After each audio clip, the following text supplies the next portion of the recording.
1 Corinthians chapter 15. I have made this statement a number of years. I couldn't tell you exactly how many, but a long time, that a big portion of false doctrines and false teachings comes out of this particular chapter, 1 Corinthians chapter 15. It's amazing that, and of course the translation helps in the misunderstanding. And by that I mean it's not translated correctly at all. It's really way off on many cases.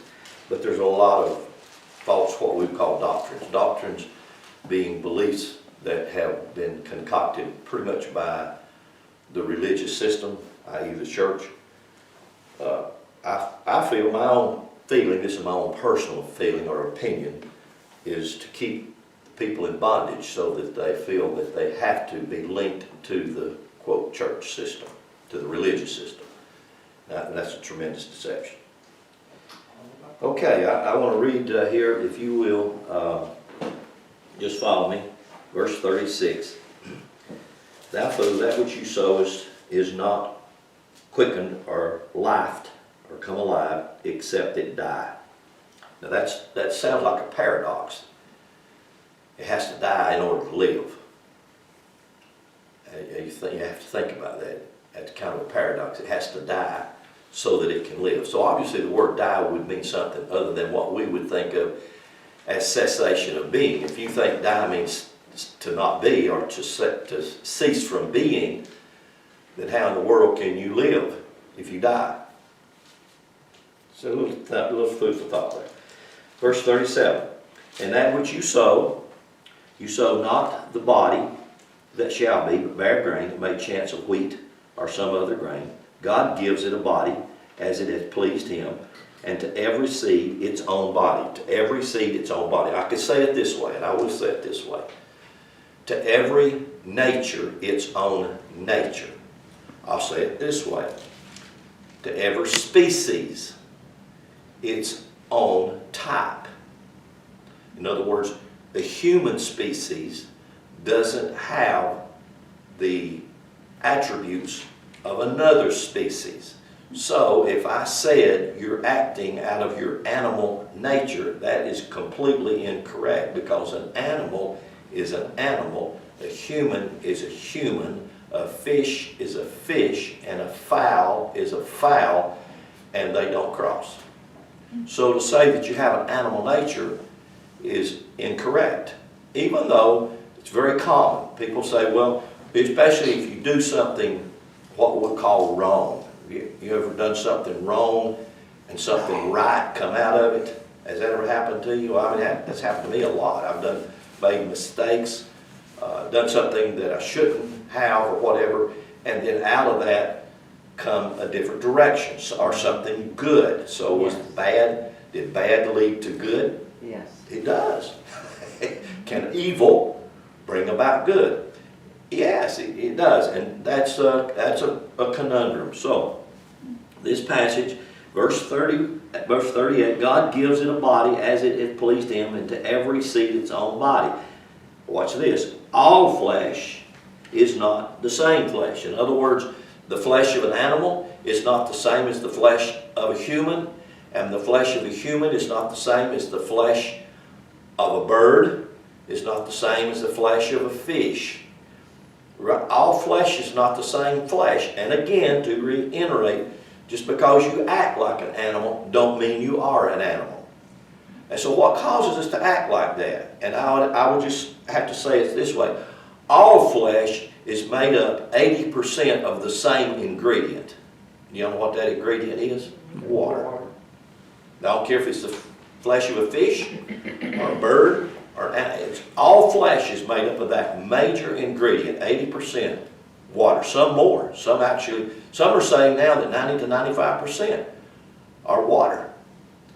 And so I think there's been a really misunderstanding from the scholars or the teachers on this particular thing. And it just really hit me, boom, like, wow, I'm 80% water or more. And so water always seeks its lowest point. That's the nature of water. You can pour water in any place and you watch water, it'll always settle to the lowest place. So water in its weight always pulls you down. And water always is moved by the sun and the moon. It's normal, it's natural. It's not wrong, that's just simply, that's how it is. Verse 39, all flesh is not the same flesh, but there is one kind of the flesh of men, another of the beast, another of fish, another of birds. See, you just nailed it. So to say that you have an animal nature is just completely wrong. It's a misuse of the phrase and the idea. And I want to kind of hammer or work with that. So if you will go with me, of course, to first Genesis, the first chapter. You can't go anywhere in the Bible if you don't go to Genesis, the first chapter. Genesis chapter 1 and verse 5. Just want to kind of jump in here on this passage of Scripture. Verse 5. And God called the light day. That to me is a beautiful phrase. God called the light, that's the word or in Hebrew. He called light day. The word day is yom. And the word yom in Hebrew means facets of life. It does not mean the idea that we're taught about a day. It means different facets of life. It means happy life, good life, long life, abundant life. That's what the word yom means. And there's 7 yoms. I say they correspond to the stick man, which is the most common thing that you find in Scripture. And it refers to you and me. It refers to this little character, I call him my stick man, that made up of the 7 days, or the 7 facets of life, or the 7 endocrine glands that build the physical body. So that when you see the physical body in its early stages, I'm talking about just days, all you'll see is just a little glob, and you'll begin to see what looks like a brain and a spinal column. And when you take the brain and the spinal column and you look at them, they kind of appear like a snake. Thus, you have the serpent on the pole, or the caduceus, which is the symbol of medicine. Any doctor who has got his doctorate degree in medicine, he will have within his diploma the picture of the caduceus, the staff, and that symbol is ancient.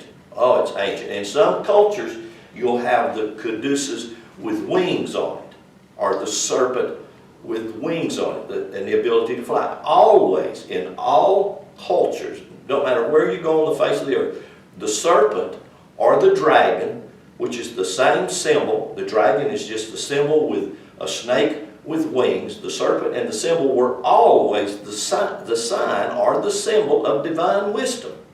Always.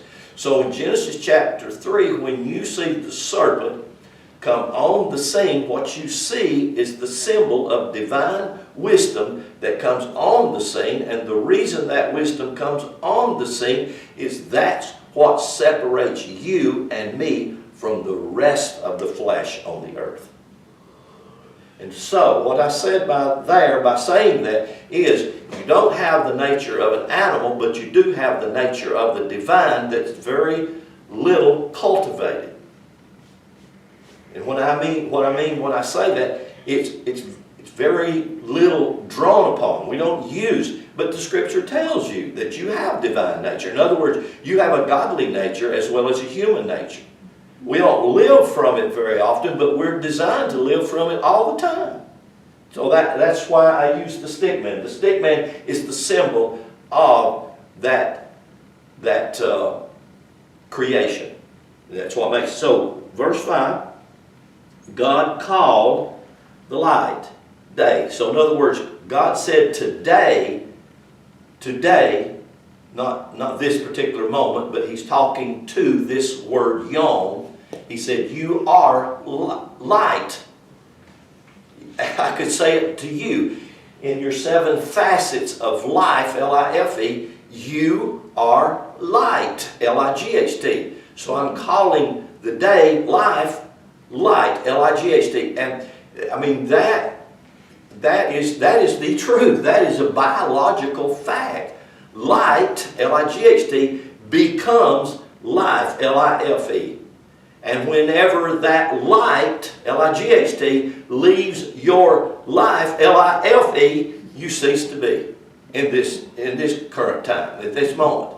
So it doesn't matter who you are, that's what you're made up of. And notice what he says, and God called the light day, and the darkness He called night, and the evening and the morning were the first. And that's word first. Just go to chapter 2. Go to chapter 2 and verse 24. The word first. Everybody say Echad.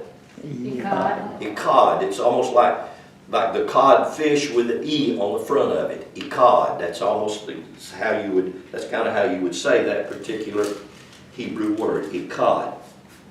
In verse 24, Genesis chapter 2, therefore shall a man, that word man is not Adam, that word man is Esh. And the word Esh actually is used more than the word Adam in Hebrew for the English word man. But you haven't heard nothing about that word. All you've ever heard about is Adam. And then you always give it that name, Adam. And so you think, we have been taught to think, that we all come from Adam and his commingling with Eve. And we get it right here. And so when we read that, what we read right there for the word man is we always read Adam.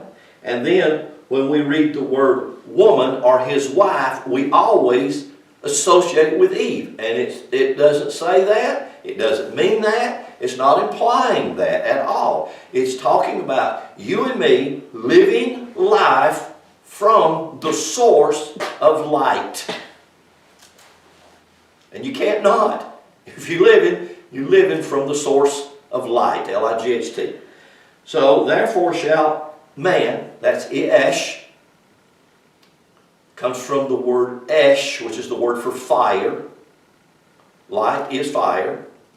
I remember when I was a little boy, I always liked to get a Cracker Jack, a box of Cracker Jacks. You get a box of Cracker Jacks for a nickel when I was a little boy. I tell you, I'm 59-year-old. Or older. We get a little, and you know what I always wanted as a little boy? I always had a toy in it. And you know the toy I wanted? Because they had different things in those Cracker Jack boxes. But the one, y'all remember them little old small plastic magnifying glasses? Y'all remember those? Yeah, y'all can't even know nothing. That's the one I want to get. You know why? Because we could take that and put us a pile of leaves and we could start a fire with that little old bitty magnifying glass. We've done it many times. When I was just a little 4 or 5 year old. To get that little magnifying glass. Did you always want to get something? I wanted the ring. Oh, you want the ring? Well, I didn't want no ring. I want to start a fire. I mean, that's a boy for you. So, and because why? I was taking the light, L-I-G-H-T, of the sun and magnifying it into one place. That's what that word Esh means. It's taking the light and magnifying. It's taking that light that is fire and it's focusing it in one place. And that one place that it's focusing it in is this right here. The symbol for water is an upside down pyramid. The symbol for fire is a pyramid. And when you put the two of them together, you have the Star of David, which is a symbolic. It's fire in water, and when you mix fire and water, you have something. You have something materially manifest. You will not be materially manifest if you do not have the fire of the light in you. You will not be. And as far as you not being, you don't even know, or you can't know, that there even is such a thing as fire or light. In other words, let's just see this verse. Therefore shall a man, I'esh, leave his father and mother. That word father is odd, which means first source. What is the first source of anything and everything? It's light. That's what that word means. And his mother, that means the first source, which is light, has to have that focus of that matter, and shall cleave unto his wife. That word wife is I'eshah. They added a hey on the word I'esh. And so that word I'eshah, so what did they do? They gave that fire feminine principle. In other words, the ability to recreate. Because in the fire is a seed. That seed is that which has the imprint to create. And so what happens right here, and notice, shall leave his father and unto his I'eshah, and they shall be one. You see that word one? That's exactly the same word we just read over there in Genesis 1:5 for the word first. And I'm trying to show you that the word first in Genesis, talking about the first day, is not talking about successions of days. The word one and the word first are from the same identical word in Hebrew. It's the Hebrew word ikad, and it means together. It means to make the two one. To make them one body. That word flesh, that we said, all flesh is not the same, but make them one flesh. Make them one body. So what have you done? What do we have here? We have joined fire, that's that symbol right there, pyramid, into water, that's that symbol right there, upside down pyramid. We've made them one. And so now then, I want you to hear this. You don't have God without flesh matter, and you don't have matter without flesh God. So the two have now become one. So you are, this is a heresy, you are God materialized and manifested in this physical world. And it hadn't got anything to do with how you act and how you respond to the life that you have been given. You can react and respond in any way that you choose, but you have to remember it bears fruits. It brings forth results. And, you know, we don't teach that. We just say, well, if you don't believe the way we believe, if you don't do what we do, if you don't act the way we act, you're going to go to hell. And then make you feel horrible, try to put you down, try to condemn you, try to beat you up because you don't act like us. You know, the truth prevails, period. And you know what? We say, well, if you're of the truth, if you're telling the truth, then you won't lie. That's not the truth. Have any of y'all ever lied? Yeah. Look there. Y'all been, well, some of you ain't been honest. Somebody said, I ain't going to answer that. Your lie said, you know, yes, we have. So does your lie, being a little bitty lie, is your lie not as bad as all the lies coming out of Washington, D.C.? All the lies coming out of Washington, D.C., bless God, they deserve punishment, don't they? They need to go to jail. Somebody got to pay, right? Is that not what they're saying? Somebody's got to pay. What about mine and your our little bitty lies? You know, our little lies. You know, we don't do that, do we? Yeah, we do. We do. We do it unconsciously many times. You know, it's like, I was trying to think of something as an example that I called this guy, and he said, oh man, I meant to call you. Matter of fact, I had a couple of calls, but I was just fixing to call you. Lie. Truth of the matter, he didn't have any calls. He just totally forgot to call me.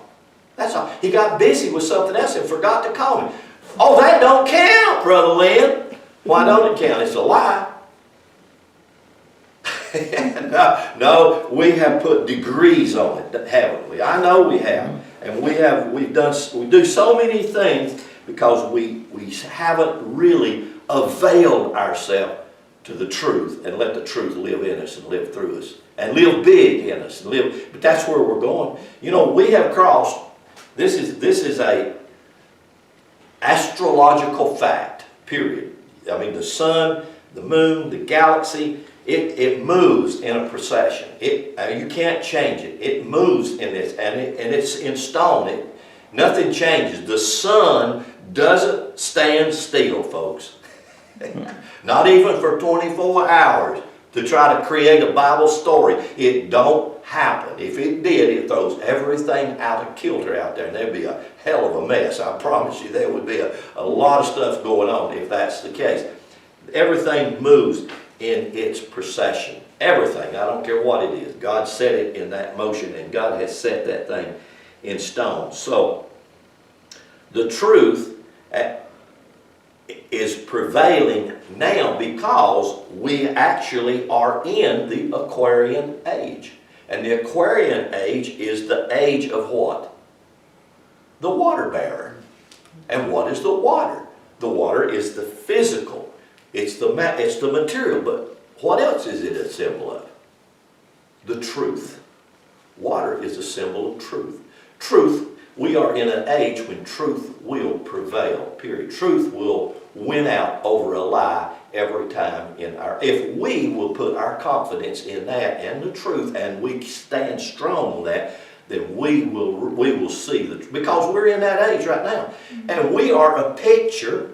When I'm saying picture, I'm not talking about P-I-C-T-U-R-E. I'm talking about how do you spell picture like it's a container for water. P-C-H-E-R. Yeah, okay. So that's the picture we are. Yeah. Yeah. You have to put a T in it, right? Mm-hmm. So we are the picture of water. We are that vessel that contains the water. And the water has intelligence. The water has emotions. The water is very emotional. We don't know that. And you know, we started doing this, a lot of years ago. This book came out in 2001. Emoto's little book called The Hidden Message in Water. And this thing, all of a sudden, it became a New York Times bestseller. And what he did a lot of experiments with water, and he began to realize that if you say harsh words around water, now it won't work with tap water. It has to be fresh water, spring water or river water. It won't work with tap water. But they took fresh water and they put words around that water, or music or sounds that were uplifting, that were harmonious, that were happy, and the water completely responded to it all the time. But then they put harsh words around it: hate, anger, confusion, shame, blame, fear, and the water responded to that in just the crystals. He's got dozens and dozens of pictures in this book about how the water responds to the different words or different vibrations of energy. Because water realizes that you and I are energies. As a matter of fact, let me just read you something out of the front of this little old book. It says, he said, I have studied water for many, many years. The realization that water has the ability to copy information has changed my life. Did you hear that? Water has the ability. So if you and I started doing it, I started doing it, years ago, that if you have water in a picture that you put your drinking water in, and write on that picture, happy, joy, peace, love, the water responds to that, and you say, why, that's just about as foolish as anything I ever heard. But it works. Take it now to the fact that what you mentioned earlier, that we're at least 80% water, or the plants, the percentage of the water. If you will speak the positive and influence that into your life, it affects this. My point exactly. Because of the my water. point exactly. Because and they have done this same thing, not just with water. They've done it with plants. Yes. But it's because of the water in the plants. Exactly. It's the water responding. That's what I want you to see. I want it to ring into you, because we have moved into the Aquarian age. The Aquarian age is the age of the water bearer. It's not only the age that truth is going to just continually cover the earth like the waters cover the sea. That's true. It's happening. It is happening. But we are that water vessel. We are that vessel of truth. And that's what he's saying. He says, the realization that water has the ability to copy information has changed my life. After making this discovery in America, I brought it back to Japan, and have since used this information, copying function of water, to help people recover their health, to help them get strong. The Hidden Message of Water. It's a little bitty book. He wrote several after this one. He wrote this one in 2001. He's wrote 3 or 4, maybe 5 more books since this one, and they become bestsellers. But that was his New York Times best-selling book. And then that understanding of water explains something Wayne Dyer taught about years ago, about the serotonin in your body responding to being the giver of a good deed, the receiver of a good deed. Your serotonin levels rose in your body. Being in the very presence and witnessing a good deed to a lesser degree, people's serotonin level came up. That's the water in your body responding to being in Absolutely. a good atmosphere. Yeah. Period. Now, what about people who have sicknesses? Like Emoto said, he had a lot of people help recover their health. He had to bring their health back because of this information that water carries and bears. And so, how does that work in us? Well, again, just like Steve's saying, by speaking words to them, by kindness. But there has to be a receptive part on our part. You can just pour it over us or pour it over, and many times it might just pour over me and not be as effective as it would if I took it within me.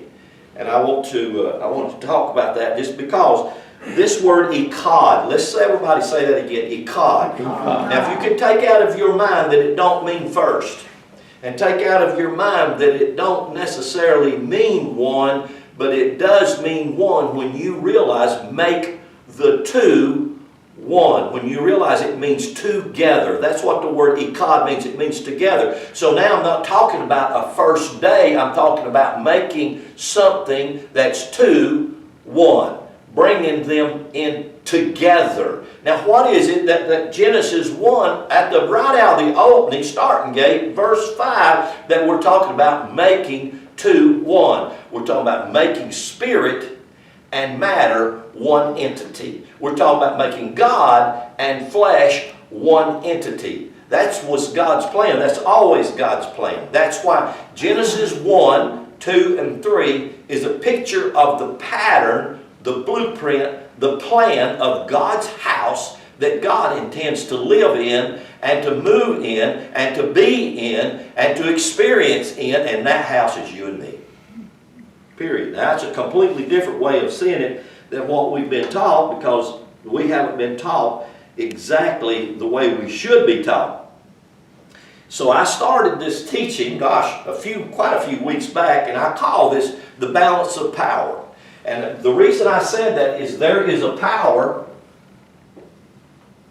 in water, and there is a power in fire. And when you merge those powers together and balance that power, that's when we get great results. But when you don't merge that together and you don't balance that together, if you just have fire, you can burn your house down.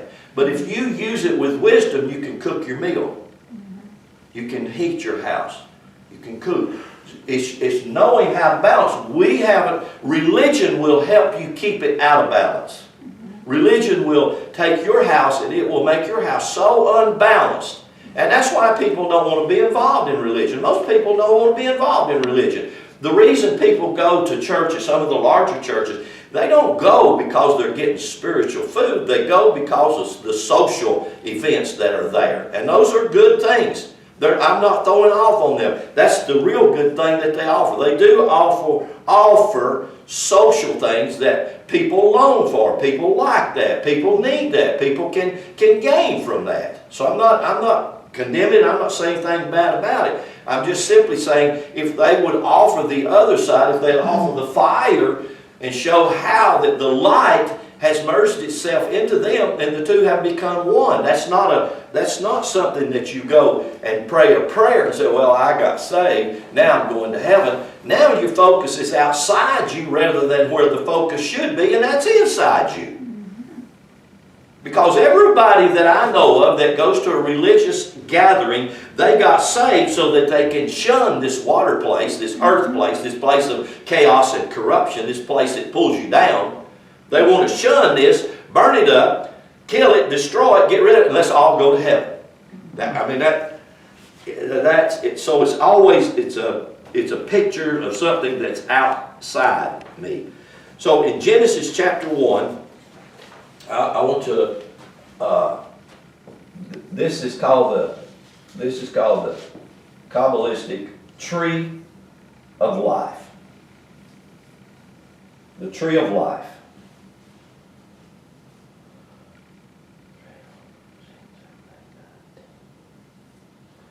That's the Kabbalistic tree of life, and it has what's called 10 sephirots. The word sephirot in Hebrew actually means emanations. Got translated for the word said, because God doesn't have vocal cords unless He's inside you. Outside you, God don't have vocal cords. God can, as wind, make the sounds of wind. And there are basically 3 sounds of wind that you can make and never use your vocal cords or never pronounce a word. And that's the guttural, that's the nasal, and that's by your movement of your lips. You can make 3 different sounds just by wind. And that's the spirit, that's spirit. So there are 10 what's called emanations or sephirots. There are also 10 times that this word right here is used in Genesis chapter 1. W-A-T-E-R. It's used 10 times, water. So I want you to look with me in Genesis chapter 1 right here.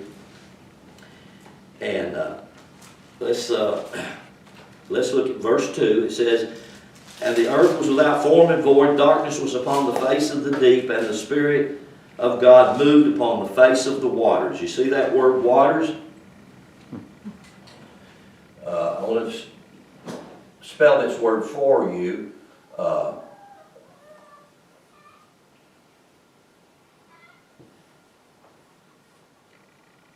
Let me do it different. Let me do it a little bit different. I believe she just laid an egg, didn't she? No, since you want to do that different, she's telling you you laid the egg. She did. That's the thing about being on the farm.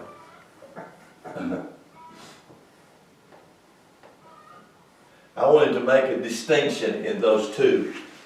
They're so close. This is called Mem 40, and this is called Mem 600. And so in Hebrew, you have 1 through 9. Those are what I call the pattern. And then you have 10 through 90. This is how Hebrew counts. And I call this matter. And the reason I do is because it's dual. It's to 2. And then you have 100 through 900. This is how... See, it doesn't count 11, 12. That's not in Hebrew. If you wanted to do 11 in Hebrew, you just have to say 10 and 1. That's how come King James, actually King James is pretty accurate in that kind of doing numerics, because there is no 11, 12, 13. That doesn't exist. That's in our English way. You see, we use English, which is a very, very poor way to communicate spiritual truths, because we lack the ability in words to communicate in the English language. And I've said this, you've heard me say this before, it's just like the word love. I said, well, I love my truck, I love hot dogs, I love my dog, I love my wife, I love my kids. And that's all the word that I had to use. So my hot dog and my wife pretty well are on the same category. My truck and my dog. But you see, in Greek or Hebrew, it's completely different. There's a different word for the love of my dog or my hot dog or my wife.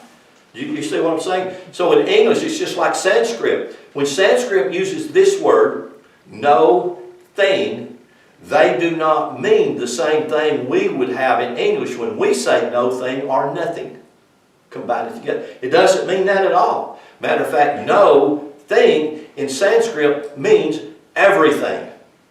But it can't be named. There's not any way you can tag it. There's not any way you can call it. You can't separate and say, it's this, it's this, it's this. Why? It's no thing in particular. But when we look at it in English, that's why people get so confused when they're studying Hindu, or if you're reading the Quran, or you read some of these Sanskrit books that are Hebrew, when you're seeing these words, they don't mean the same thing in English that they will mean in these different words, in these different languages. These languages, like for instance, Egyptology, when you study Egyptology, it's signs and symbols. It's not just words, it's signs and symbols. And so when we can read the signs and symbols, it's completely different than trying to read English the way we read English. So no thing is everything, and in English it's hard for us to wrap our brain around. So that's why they use these patterns. And this 1 through 9 is the pattern. 10 through 90, it's the matter, or it's the dual, because there are two characters in the numbering system. And then 100 through 900, it's back to divine plan. So these glyphs, so if I said this is water, this is dual, two characters in it, 40. So every place you're going to see this usage of this mem 40, it will be around water. It'll always be, like for instance, if you said Moses in Hebrew, the way you would say Moses in Hebrew would be Mem, Shin, He, Moshe. That's how I would say it. Mem 40. So Moses' name has to do with water. If I spelt Adam, Aleph, Dalit, Mem, the name Adam has to do with water. Always has to do with the dual. And the whole thing about duality is make it one. If you don't make it one, it's always a divided house, always pulling against itself, always trying to trip itself up and make you fall. That's its nature. It's not wrong. That's just its nature. It can be trained. This Mem 600 means to bring it back to its divine plan. Well, the divine plan is a higher plan than the material plan. But they are designed to be merged or made one, to be married together. So if you follow that little idea right there, this is the word water. It's used 10 times in the book of Genesis in the very first chapter. And then this word, well, let me just put this word right here. That's the sheen. This has a 300 value. And then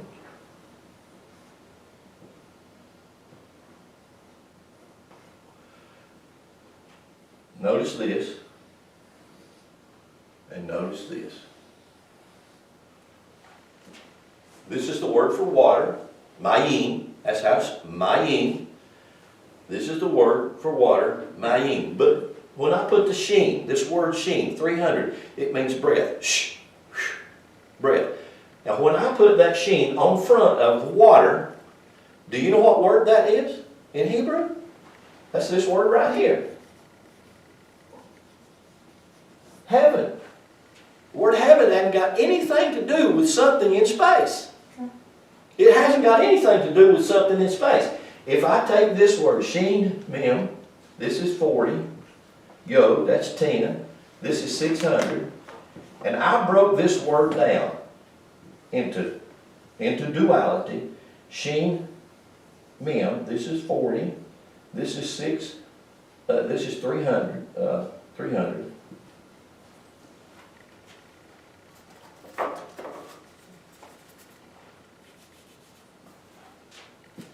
300, okay? And I total that together, reducing it to its lowest number. What would that be? 7. Exactly, that would be 7. And I took this Yod and final Mem, 600 and 10, reduced it to its lowest number. What would I have? 7. 7. So the word heaven has two words in it, Shin Mem, and the other word, Yod Mem, which is the waters of below and the waters above. Have you ever heard about the waters of below and the waters above? Genesis 1:7.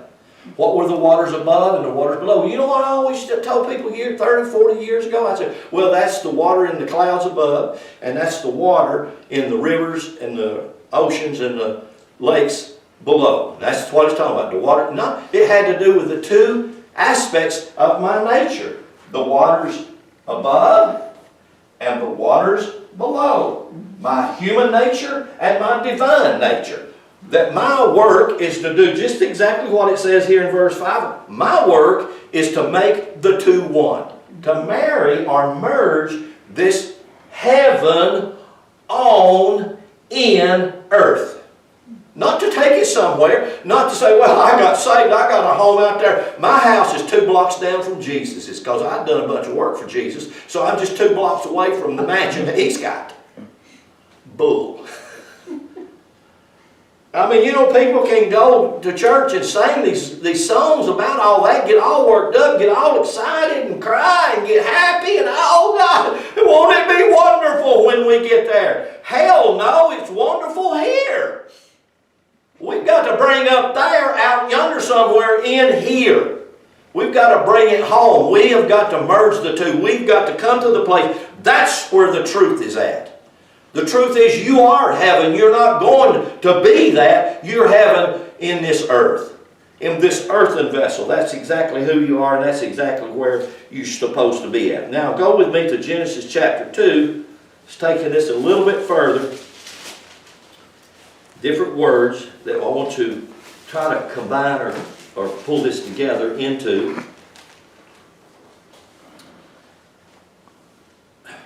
Let's see, I said flesh. I use this word in Genesis 2:4. You remember we use that word flesh? In Hebrew, that word flesh is basar. Let's see, I think I wrote that down.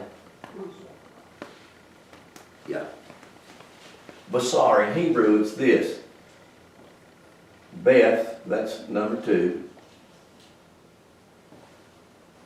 Sheen, that's 300. Put the numbers up here. Rash, that's 200. Now that's the word for flesh in Hebrew. It's the word basar. B-A-S-A-R. Basar. But if I total that together, what do I have? 7. Exactly. 7. It comes back to the stick man. Everywhere you're going to look in Scripture, it's going to come back to the stick man. So when you take a Hebrew word and you want to find out the root of that word, what's the part of the pattern, the plan of that word, all you have to do is do gematria on it, reduce it to its lowest common denominator, and you will find where that word will fit in the pattern. So basar, flesh, your flesh, sorry to say, your flesh, glad to say, your flesh is a materialization of divine or divinity. And God planned it to be that way. Now, look at something else here with me in Genesis 2:24, because I want to run through this pretty quickly. I've got a few things I'd like to read to you out of these books. Verse 7 says, "And the Lord God formed man of the dust of the ground, and breathed into his nostrils the breath of life, and man became a living soul." Man became a living soul. You see that word, living soul? How did he become a living soul? Well, number 1, the ruach, which is the breath, which is the same identical word for God. The Spirit, same word. I'm saying the same identical word. Matter of fact, God breathed him. And when God breathed him, what happened? He become a thing alive. He become a living soul. He become a living nephesh. The word nephesh in Hebrew, actually, if I were to take the word soul, that's the word nephesh, and if I were to reduce it, do the same thing with gematria with the word soul, you know what the numeric value of that word would be? 7. Don't have hardly room on the board to put it up there, but I'll just go ahead and tell it to you. It's non-fe-shin. That's how it's pronounced, non-fe-shin. In Hebrew, the numeric value of the word soul is 7. And why do I say that? Because you see that man shall become a living soul. Why? Because he was breathed by the breath of life. And God breathed into him. God took spirit. Now I want you to follow. Here, everybody say spirit. Spirit. Ruach. Spirit, ruach. And that spirit is the breath. That's spirit. I quit doing that, guess what? Spirit will linger for just a little while. I think some can pause the spirit for 5-6 minutes by holding their breath. But after that, guess what? The spirit says, hey, I'm gone. and guess what? You ain't no more. Oh yeah, you have a carcass there, and we say, yeah, don't even look natural. But you ain't there no more. That's the word spirit, breath. But hold your place here and go with me to a couple of passages real quick. The book of Proverbs, chapter 29. It's going to be kind of a Bible drill here real quickly. Proverbs, chapter 29.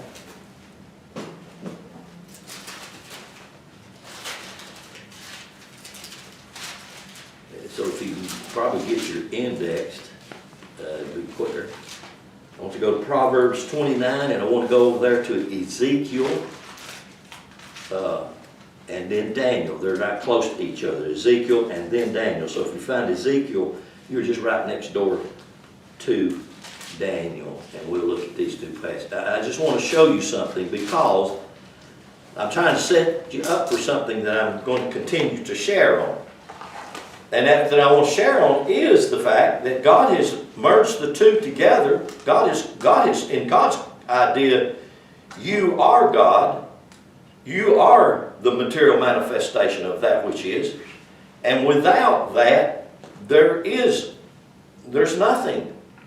And I mean that in the English of nothing. I don't mean that in the Sanskrit idea of nothing or no thing.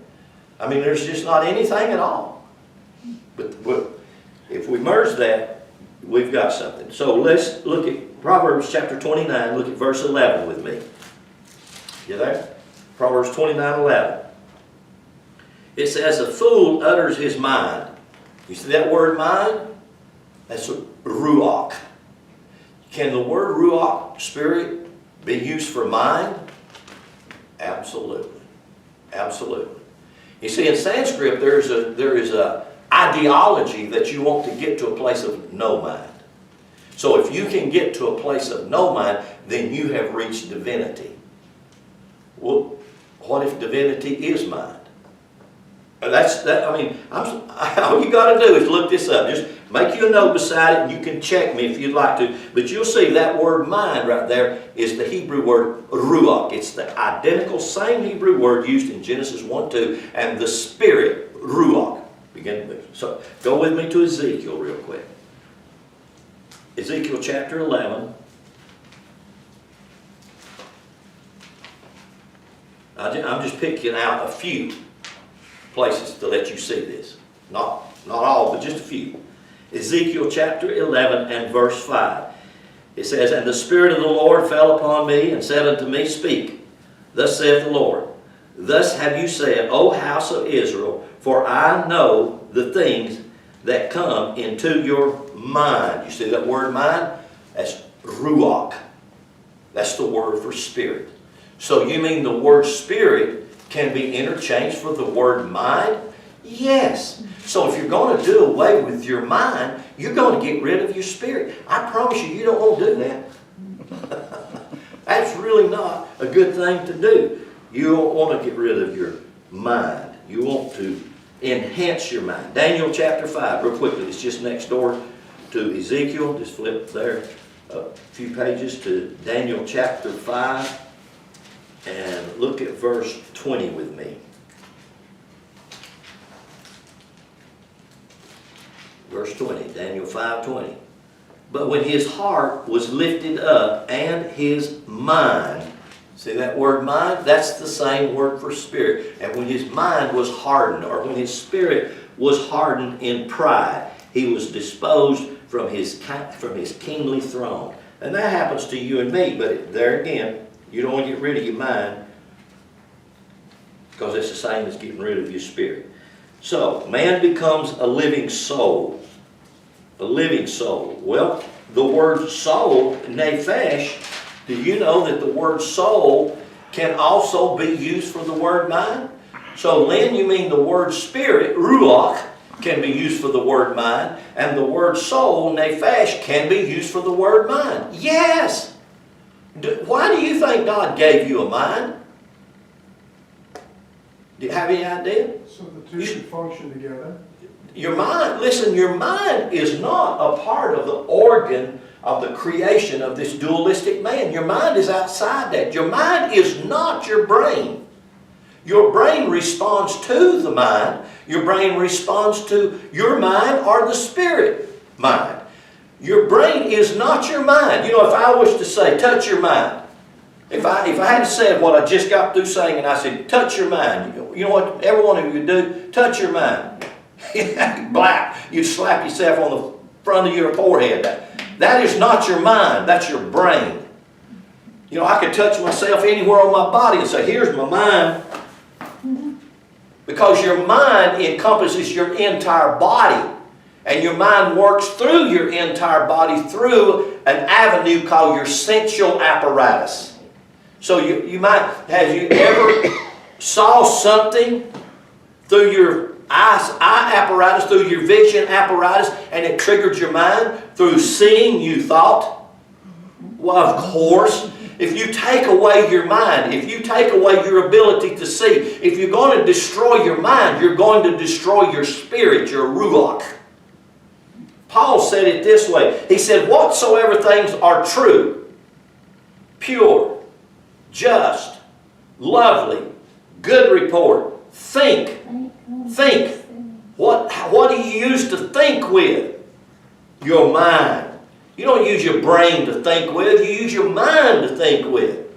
Your brain is an organ that's running and doing a billion things right now in one instant. It's doing everything in your physical body. That's the function of your brain. But your brain also picks up the energy of your mind, and if that energy is low and negative, guess what it does? It triggers your body to respond to that. Because it's all made, your brain, they say your brain is 95% water. This big jug of water in the top of my head, is it responding to the things I'm thinking? Oh, you better believe it is. You better believe it. Is it responding to your mind? Yes, whether it's the mind from the lower or the mind from the upper. But it's just one mind, and you can pervert it by dragging it down because you're water and it moved into you. My. Let me read you this.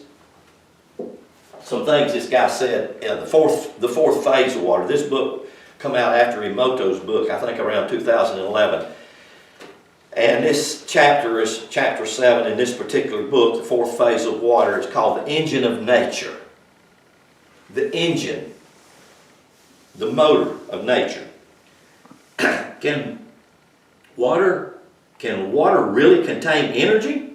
Early pioneers, including Victor Schottenberger and Rudolf Steiner, provided ample evidence that water could store and deliver energy, and contemporary scientists are beginning to revisit this possibility.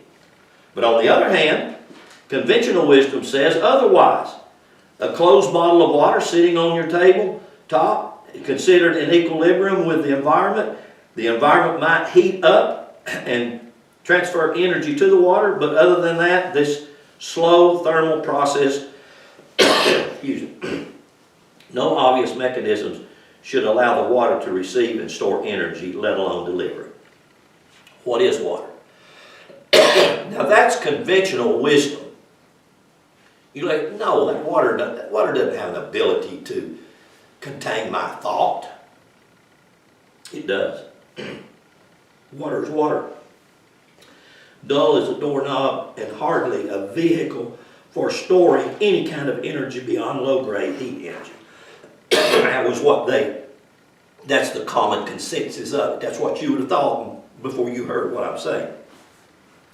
But the truth of the matter is, and science has proven this out, that water is energy. That water is intelligent, that water reads you before you read it. A lake You know, a lake reads you when you walk up to it. You get this is a fact. And if you're afraid of that water and you get in that water, you know what that water will do? It reads the energy of you, and that water will suck you into it. If you're not afraid of it and you're comfortable in it and you can get out in it, then you can just lay back and you can just float. Now, what's the difference between somebody floating in water and somebody drowning in water? What's the difference? It's their thought. It's their own energy. It's their own energy not being in harmony with the energy of the water around. How many of you know what I'm saying? I mean, now I grew up a lot, especially in my young life, in water. I water skied, God, for years and years. I could, I water skied on boat pedals. I water skied barefoot. I tried water ski on beer bottles. But I thought the best thing to do with that was just fill the lake up with beer bottles back then. Water, listen to this. When water absorbs light, here it is. Water, fire, power, balancing its power. When water absorbs light, the absorbed energy builds structural order and drives charge separations. That stored potential energy is harvestable. Charge separation can produce electrical current, and structural order can drive cellular work. These conversions confirm water's ability to store and to deliver potential energy, without a doubt. Now, I'm going to close. I'm going to read you these notes. This is Alvin Boyd Kuhn, and this is his little book. Imagine that. Yeah, Heart. If you find that book, get me that book. Heart Messiah Speaks. I can't find it nowhere. If you find it, get me an extra copy. Okay, this is a critique on Hindu philosophy. The pro and con. That's all it is. It's just a critique to show you the pro and the con. Ancient divine philosophy, or he uses the word sagacity, from the word sage or master. So I could say the ancient divine masters declared that man was a worshiper of idols as long as he worshipped any power outside himself. That to me would bear repeating. That man worships idols as long as he worships a power outside himself. Now that is a perfect picture of Christianity today. Because the only power they worship is outside them, begging it to do something for them. God has placed within him the power he must worship. And until he adores that innermost sanctity of his own holy of holies, he is worshiping a vain, empty idol. That's a powerful statement in my opinion. But it's a perfect picture of what I see, because that was how I was taught to begin with. You know, that God was out there, somewhere out there, and then that his son died for me, and his son's out there, but then they confused me and they said, well, ask his son to come into your heart. And I thought, how in the world does that happen? He's out there building me a house in the corner of glory. A cabin. I'm getting a cabin. I'm not going to get a big house. I'm just getting a cabin. According to your works, everybody works different. So I got me a cabin in the corner of glory. Jesus is up there building it. And I'm sending up boards, or I'm not sending up nothing. If I ain't sending up nothing, I ain't got much to go to. But at least I get to go outside, idle. And it's so clear to me that I have to take that and reverse that. If I'm going to be what God has called me to be, I have got to worship that's inside me. I've got to realize I am the Holy of Holies. I am the sanctified place. I am that place that I can go in through the veil into the Holy of Holies. I wrote a note here. I take these books and I write as much as they do. I want to just read you my note. The only place to true peace, to true freedom, to true happiness is within the Holy of Holies of your own heart. Placing your power outside your being is to build an idol that can really do nothing for you.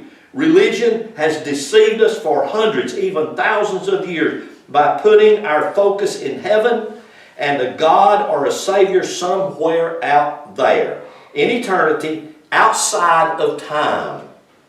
Outside of time.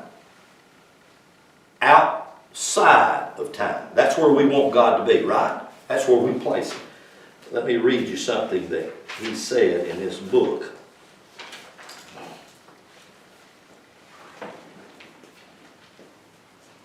He says, it all stems from the accolade of good and glory. Time is stamped with the mark of evil. In a warped theological systemology, the subjection of a divine unit of life to the stress and illusion of the time sense is to demean and defame it. Time is the enemy of eternity as matter is that of spirit. Now that's what they were trying to sell the idea, to get out of time. Obliterate time, encapsulate yourself straightway into supernatural timelessness is a blatant cry of childish impatience and its ignorance. I would have to say amen. I agree with that completely. So, to place God outside time, or in other words, He's in heaven, where there will be no more sun, no more time. Right? Isn't that what they taught us? Got to go outside. God came into time. Timelessness came into time. Why? To experience the beauty of it. To experience the glimmer, the glory, the splendor of this thing we call time. It all stems, that was that quote from I just read over that. Yet to use the characters, the stories, and the allegories, and the myths as stepping stones, as a ladder, and not make them an outer idol to lift oneself, to make those stories in the Old Testament a ladder, a stepping stone, to lift myself in time to the place of timelessness that's in the core of my heart, of my very being. That's the place that I want to go. That's the place that you and me need to strive for, to bring our mind, not get rid of it, not destroy it, to bring my mind into that place where I live my life by the mind of Christ. That is my very being. That is the root of my being. That's the root of who I am. That's my goal. Pray that that would be our goal as a body, and that I would, by being that, by doing that, I would raise myself up into that place that God has always designed me to be. Not out of here, but in here. Being as God is. Amen. Amen.